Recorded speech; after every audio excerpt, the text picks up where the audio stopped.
RSS BJP वाले लोग आपके बच्चों को दंगाई बना रहे हैं। दंगाई किसी मुसलमान ने आपके हक अधिकार का विरोध नहीं किया, और तब भी चुनाव के समय आपको हिंदू बना के उसके सामने उनके बरक्स शत्रु के रूप में खड़ा कर दिया जाता है और आप समझते नहीं। पता नहीं हिंदू धर्म के ठेकेदार जो बैठे हुए हैं, बीजेपी के नेता, आरएसएस के नेता, उनका खून नहीं खोलता है, उनके बच्चों का खून नहीं खोलता है। उनके बच्चे ऑक्सफोर्ड, कैम्ब्रिज, अमेरिका, इंग्लैंड में पढ़ते हैं और आपके बच्चों का खून खोलवाते हैं। सबसे ज्यादा पेंशन और नौकरी सवर्ण समाज के लोग, ब्राह्मण लोगों को मिल रहा था। तो हिंदू राष्ट्र बनाने के चक्कर में पता लगा कि उन्हीं का गायब हो गया। बनाओ हिंदू राष्ट्र। आइए पंडित जी, आपका भी स्वागत है। आइए सुलभ इंटरनेशनल में आपको भी काम करना पड़ेगा, चौकीदारी आपको भी करना पड़ेगा, माली का काम आपको भी करना का, वो ठेके पे, दिहाड़ी पर करना पड़ेगा। आरएसएस बीजेपी वाले लोग आपके बच्चों को दंगाई बना रहे हैं। दंगाई किसी मुसलमान ने आपके हक अधिकार का विरोध नहीं किया, और तब भी चुनाव के समय आपको हिंदू बना के उसके सामने उनके बरक्स शत्रु के रूप में खड़ा कर दिया जाता है और आप समझते नहीं। जिस हिंदू का खून न खौला वो खून नहीं, वो पानी है। पता नहीं हिंदू धर्म के ठेकेदार जो बैठे हुए हैं, बीजेपी के नेता, आरएसएस के नेता, उनका खून नहीं खोलता है, उनके बच्चों का खून नहीं खोलता है। उनके बच्चे ऑक्सफोर्ड, कैम्ब्रिज, अमेरिका, इंग्लैंड में पढ़ते हैं और आपके बच्चों का खून खोलवाते हैं और खून खोल जाता है। जितना अभी रैली निकलेगा, जितना धार्मिक जलसे होंगे, मैं कई बार जाता हूं तो डीजे पे जो धुन बजता है, तो उस धुन पर नाचने वालों में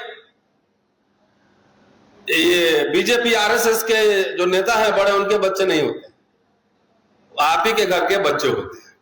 और आप मतलब मैं दलित पिछड़ा समाज के बारे में बात कर रहा हूं। क्या कभी आपने ध्यान दिया है कि आपके बच्चे कहां जा रहे हैं 100-200 रुपए के चक्कर में? नहीं ध्यान दिया है ना। तो आरएसएस बीजेपी वाले लोग आपके बच्चों को दंगाई बना रहे हैं। दंगाई। और जो सबसे इंटरेस्टिंग बात है इसमें कि खाली आपके बच्चों को नहीं, जो ब्राह्मण समाज, जो सबका अगुआ समाज था, वो भी आजकल फरसा लेके घूम रहा है, उनके बच्चे भी दंगाई ही बन गए। तो पूरे हिंदू समाज को, संजय जी ठीक कह रहे थे कि किसी मुसलमान ने आपके हक अधिकार का विरोध नहीं किया, और तब भी चुनाव के समय आपको हिंदू बना के उसके सामने उनके बरक्स शत्रु के रूप में खड़ा कर दिया जाता है और आप समझते नहीं। कितनी बार ये बात कहूं कि आपका असली हक मारी, आपका क्या दलित पिछड़े कास्ट सेंसस होगा तो सब पता लग जाएगा। तो सरकारी नौकरी रहेगा तभी ना आरक्षण होगा, तभी ना नौकरी मिलेगी, तभी ना पेंशन होगा। पेंशन कहां है भाई? पंडित नेहरू ने school, college, university, IIT, IIM खोले, ऑलमोस्ट मुफ्त की शिक्षा, नौकरी, पेंशन, सब कुछ मिला उस समय।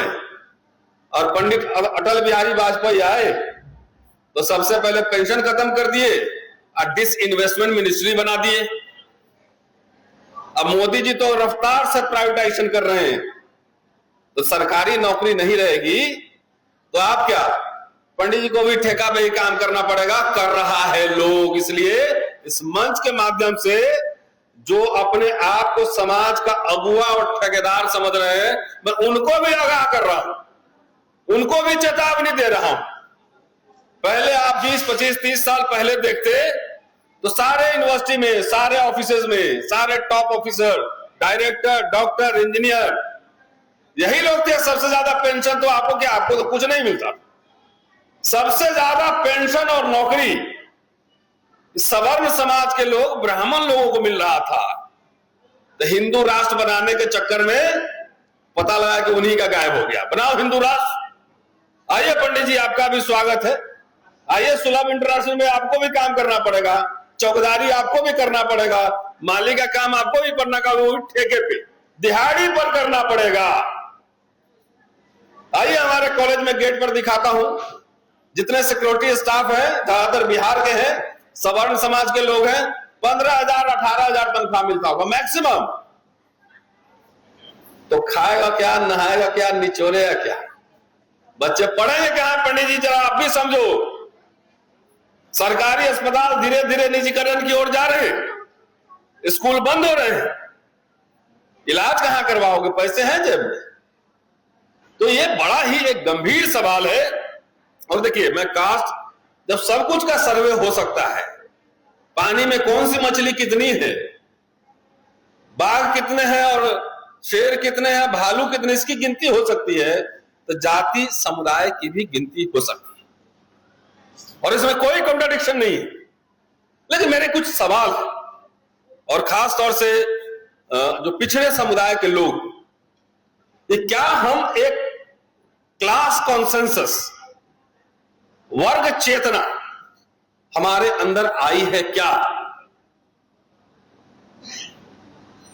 एक हम पिछड़े समाज के लोग हैं, और दलितों से भी ये सवाल है, लेकिन दलित लोग थोड़ा लड़ भिड़ के पहले ले लिया, लेकिन कुछ चक्कर में उनका भी जा रहा है, उनका तो जो मैंडेटरी था वो भी नहीं हो रहा है।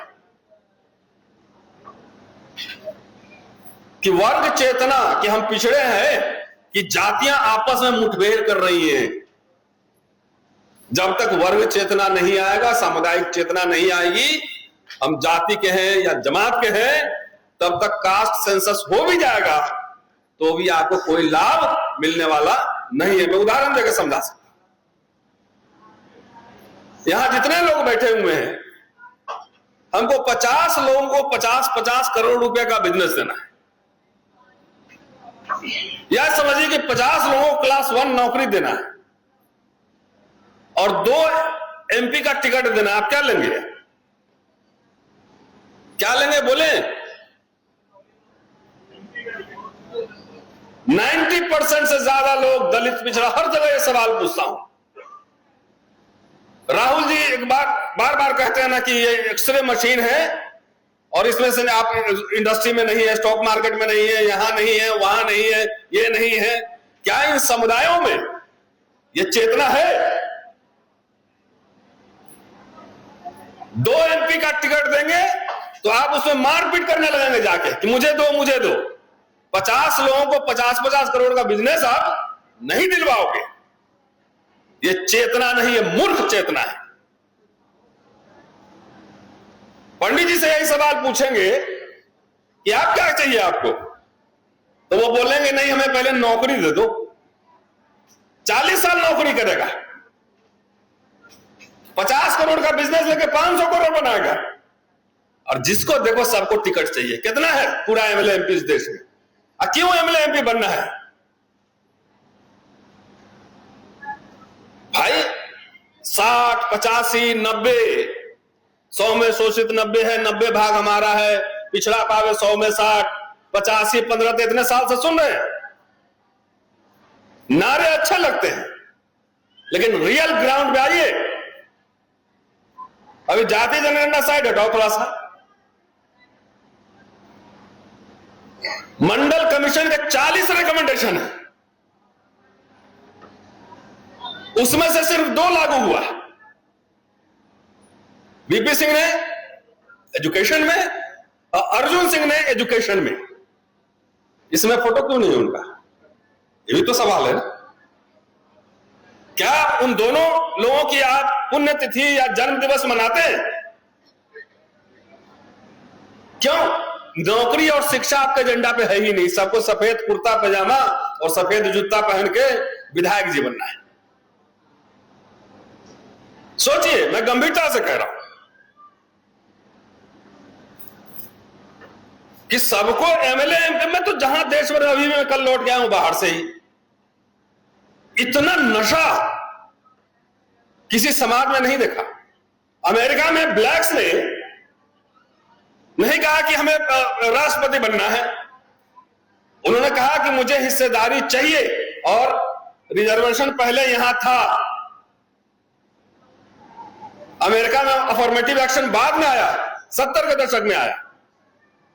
उन्होंने कहा मुझे हिस्सेदारी चाहिए, ब्लैक बिजनेस चाहिए,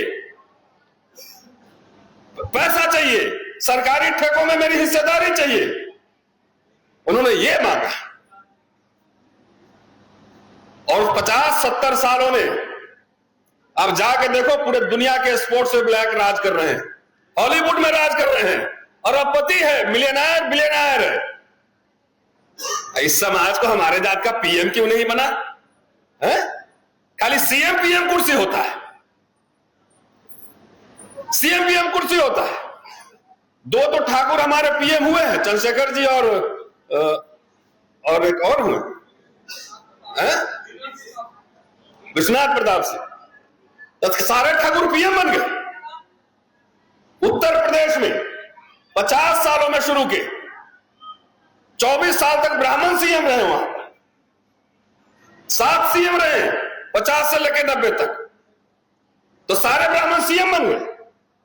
इस समाज को क्या हुआ है? जब सोशल मीडिया पर देखिए, बाबू जगजीवन राम को पीएम नहीं बनाया, तो इनको पीएम नहीं बनाया। अरे बाबू जगजीवन राम ने लाखों लाख दलितों के घर में नौकरियां दी, पेंशन मिला। जो पैंट शर्ट पहन के बाप के पेंशन के पैसे से घूम रहे हो, वो कैसे मिला है तुमको पता नहीं। बाबा साहब जिंदगी भर ये कहते रह गए कि शिक्षा और रोजगार का सवाल हमारे लिए जीवन मरण का सवाल है। बार बार जाकर देखिए, ग्रीवांसेस ऑफ शेड्यूल कास्ट में लिख रहे हो, और कहीं दलित पिछड़े नेताओं और समाज के एजेंडा पे न शिक्षा है न रोजगार है। तो कास्ट सेंसस करा के करो क्या करेंगे आप? 40 में से 2 रिकमेंडेशन लागू हुआ है, 38 बाकी है अभी, उसमें क्यों नहीं लड़ाई हो रही है? आखिर सेंसस होगा तो किस बात का होगा? जाति जनगणना सिर्फ आंकड़ा है। सोशल पॉलिटिकल जो मामला है, एम्पावरमेंट का पैमाना नहीं है, सोशल इकोनॉमिक एम्पावरमेंट का पैमाना।